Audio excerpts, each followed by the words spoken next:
একেকজনের কাজ এত পছন্দ হয় যে অন্য কাউকে দিয়ে সেই কাজটা আর করাতে গেলে মানে দুবার ভাবতে হয় আর ইচ্ছাও করে না। সত্যি কথা বলতে কি, এই যে গেটের যে ডিজাইনটা দেখছো, এটি গণেশের ডিজাইনটা করা রয়েছে তো অনেক বছর ধরেই, কিন্তু রং করা হয়নি। আর রংটা করতে বলেছিলাম আমাদের দেয়ালে যে ময়ূরের পেন্টিং করেছে, তোমাদের দেখিয়েছি আমি সেই পেন্টিং মিস্ত্রিকে। তো এই মিস্ত্রি কিন্তু ফেসবুকে ভিডিও ছাড়ে, অনেক ফলোয়ার্স আছে। আর এই ভিডিও মানে দেখে নয়, ওনাকে আমরা কন্ট্যাক্ট করেছিলাম। আমাদের যে মিস্ত্রি রং করেছিল ঘরে পুট্টির দেয়ালে, সেই রং মিস্ত্রি দাদাই কিন্তু এনার ঠিকানা দিয়েছিল।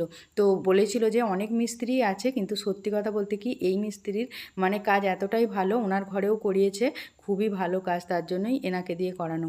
আর দেখো এই যে মিস্ত্রি দাদাকে দিয়ে করাবো বলে 1 বছর ধরে, সত্যি কথা বলছি 1 বছর ধরে ফেলে রেখে দিয়েছিলাম এই গণেশের পেন্টিংটা, জানো তো, মানে রং করাবো না বলে পেন্টিং মিস্ত্রি দিয়ে, তার জন্য।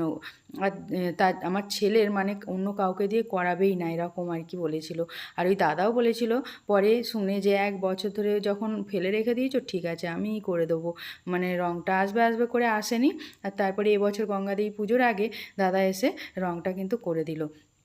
আর এই যে দেখো আমরা চলে গেছিলাম না ভোরবেলা বাজার করতে, আর ওখানে একটা দেখলে আগে শোল মাছ দেখালাম, 1 কেজি 200 ওজনের শোল মাছটা পেয়ে এত আনন্দ হয়েছে। শোল মাছটা না অনেক দিন দিয়ে খেতে ইচ্ছা করছিল, পাচ্ছিলাম না, খাও খাও হবে। আর আমার দিদাও বললো আসবে, তার জন্য দিদাও বলছিল শোল মাছ খাওয়া পায় না খুব একটা, তার জন্য খাবে। তো ভাবলাম আসবে যেহেতু বেড়াতে, ভালোই হবে, আমরা অর্ধেকটা খেয়ে অর্ধেক রেখে দেবো, পুজোর আসবে খেয়ে নেবে। কিন্তু না, পুজোর শেষ পর্যন্ত দিদা আর এলো না, বলে কি না যে যাবো না। কীরকম লাগে বলো তো, মনটা একটু খারাপই হয়। আর আমার ছেলের তো প্রচণ্ড প্রিয় এই শোল মাছ, আর আমার বরমশাই শোল মাছের ঝাল খায় না, অথচ ডালনাটা খেতে খুবই ভালোবাসে। তো এদিকে দেখো এত কিছু বাজার করে যে নিয়ে এসেছি, এগুলো পাইকারি মার্কেটে গেছিলাম ভোরবেলা বাজার করতে, পুজোর জন্যই সব বাজার করা। ফল নিয়ে এসেছি পুজো দেবো বলে মায়ের কাছে। আর এদিকে দেখো তারপরে রান্না বসিয়ে দিয়ে আমি কিন্তু মুড়িটা খেয়ে নিলাম আলু চচ্চড়ি করে। এদিকে মিস্ত্রি লেগেছে, মুড়ি তো দিতেই হবে টিফিন। আর তারপরে এখানে দেখো ডালনা হচ্ছে, মাছের ঝাল হবে, আর এদিকে টকের ডাল